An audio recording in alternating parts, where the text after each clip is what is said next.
Welcome to 10-Minute IELTS. Today, we'll be talking about writing task 1, specifically maps. Now, right here is the task for how to go about the map, and it says write a report for a university lecturer describing the information below. Now, to reach the 150 words, that is all you have to do. You just have to describe the information. As to how you can do it, starting with introduction, just focus on giving the title. This one isn't too accurate since the years are a little bit wrong, but pay attention to the 1986 and present, or if you want, a safe way to phrase it is, the two maps show Stokeford in 2 different years. That way there's going to be no problems here. There are several landmarks. Notice how I didn't add any descriptions because the introduction is just to introduce the title, what type of map it is, as well as what it can contain. The overview is where it gets more interesting. The overview is tasked to give us a general description or overview of what you can see in the first map and the second map. Since it's labeled as 1986 here, we'll use that. I'll say in 1986 or overall. In 1986, there were more farmlands in Stokeford. However, take note, we also have to talk about the second map. At present, there are more houses in the location. How do I know that? It says here on the legend that all of these boxes or little rectangles are actually houses. And since these little rectangles spread across the map were the most obvious general description for me, that's what I placed for the overview. The same applies here in 1986. When I look at the map, what really popped out and was immediately obvious to my eyes were the farmlands, which I could not see in the second map here. That's why intro could start. The two maps show Stokeford in 2 different years. There are several landmarks. Overall, in 1986, there were more farmlands in Stokeford. However, at present, there are more houses in the location. Now we can move on to the body paragraphs. My suggestion when you see 2 different maps, body 1 can be about map 1, body 2 can be about map 2.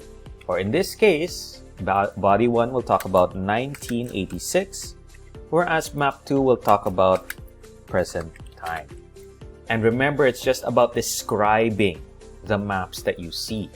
Specifically, the location of each key feature, such as the farmlands. Since there are 2, I'll put farmland 1, farmland 2.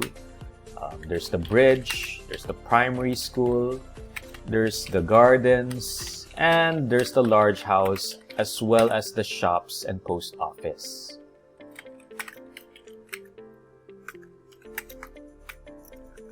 Now, to describe the location of each landmark, all you have to do is use either the directions given here, north, east, south, west, or you could also use directions such as left, right, top, bottom, or top right, lower left, lower right, even center or middle. It doesn't matter which one you choose. What matters is that you are describing the location of these specific parts. For farmland 1, this one here, it is located at the top right portion of Stokeford, whereas the second farmland seems to be at the bottom left side. Now the bridge is located up to the north, while the primary school is at the center or heart of Stokeford. We can see some gardens right below the school, and there is a large house inside the gardens. There are shops and post office that lie to the left of the school, and River Stoke. Let's see if we can fit that in. There you go. And River Stoke stretches from bottom left corner to the top right. And there you have it. That's your body 1. I didn't use any complicated terms or make any crazy compound, complex sentences. All I did was describe the location of the first farmland, the second farmland, the bridge, the primary school, the post office and shops, the location of the gardens, where the large house was found, as well as River Stoke. It's that simple.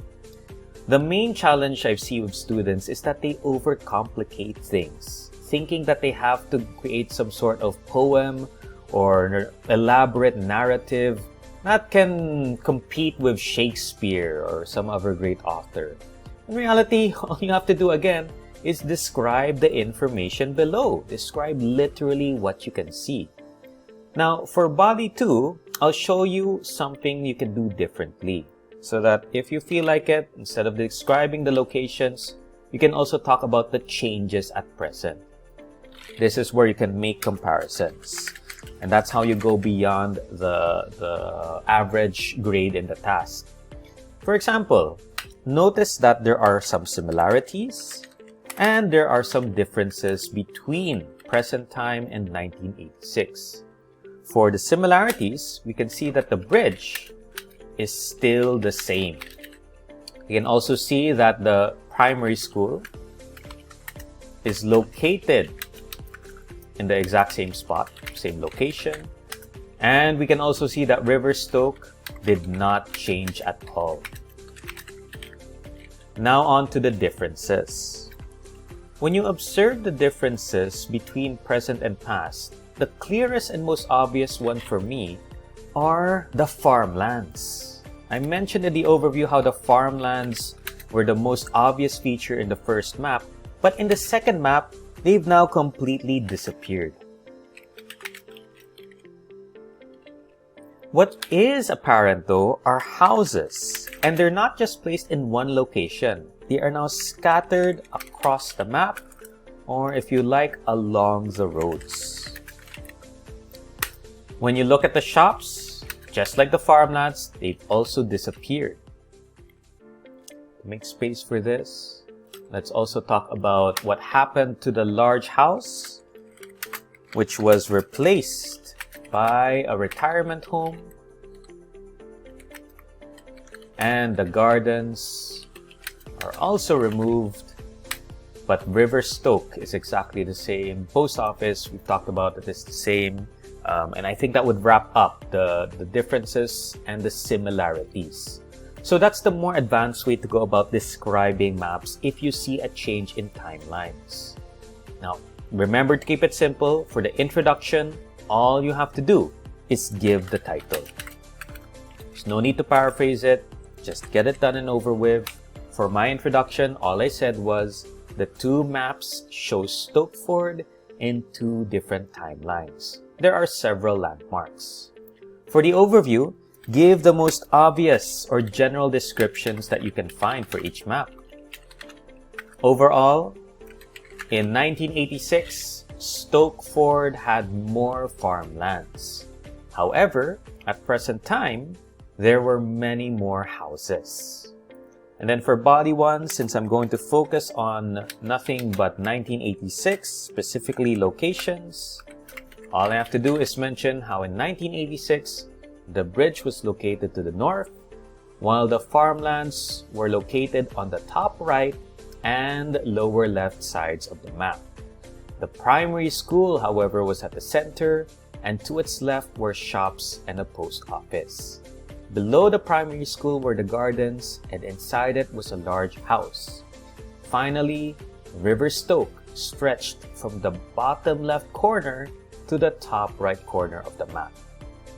Then we can move on to body 2, where we'll describe the similarities and differences between the two timelines so that we can complete the 150 words. Starting with similarities, the bridge, the post office, and River Stoke did not change at all. However, the primary school got larger and the farmlands completely disappeared. Besides the farmlands, the shops are no longer there, the gardens have been removed, and instead of a large house, right below the primary school is now a retirement home.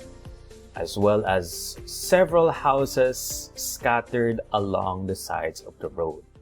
And that will conclude the 150 words for describing maps. I hope this video has been helpful on giving you an idea on how simple the task is. It's just about describing locations as well as any similarities or differences if there is a second timeline. Thank you so much for your time and good luck with your review.